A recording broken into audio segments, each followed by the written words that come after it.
हमारे साथ अफजाल अंसारी साहब हैं और संसद में वक्फ बिल आने वाला है। और अंसारी साहब ये कह रहे हैं कि दरअसल बहुत सी उसमें त्रुटियां हैं 1995 के एक्ट में, 2013 के एक्ट में, और उसमें संशोधन की ज़रूरत है। कोई संशोधन की जरूरत नहीं है, इनकी नीयत में खोट है। वो पुरखों ने अपनी ज़मीनें, अपने स्वामित्व की ज़मीनें अपनी इच्छा से, अपनी मर्जी से वो दान में दी हैं। उसके बदले उन्हें पुण्य मिलता रहेगा।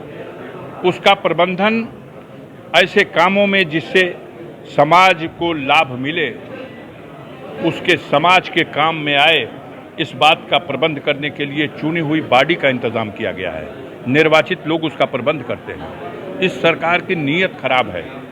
इसने रेलवे की ज़मीन, इसने सेना की ज़मीन हथियाई, नजूल की ज़मीन हथियाई और अब वक्फ की ज़मीनें हथिया करके, और आज वक्त तक नहीं है बात सीमित। ये अगर परख गए तो कल देश में जितने बड़े बड़े मठ हैं, जिन मठों के नाम से हजारों और सैकड़ों बीघा ज़मीनें हैं, उन ज़मीनों को भी हथियाएंगे। उसके लिए भी कोई ऐसे ही नाटक लेके आएंगे।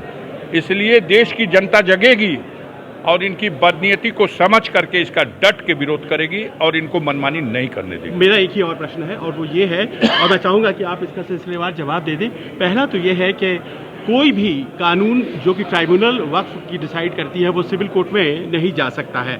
अब ये कौन सी बात हुई? ये कहते हैं भारतीय जनता पार्टी के लोग कि आप सिविल कोर्ट जा ही नहीं सकते, डिस्ट्रिक्ट कोर्ट में जा ही नहीं सकते। और दूसरी बात, महिलाओं को कोई रिप्रेजेंटेशन नहीं है, इसमें वो व्यवस्था की जा रही है। वो इसी तरीके से गुमराह करने वाली बातें कही जाती हैं।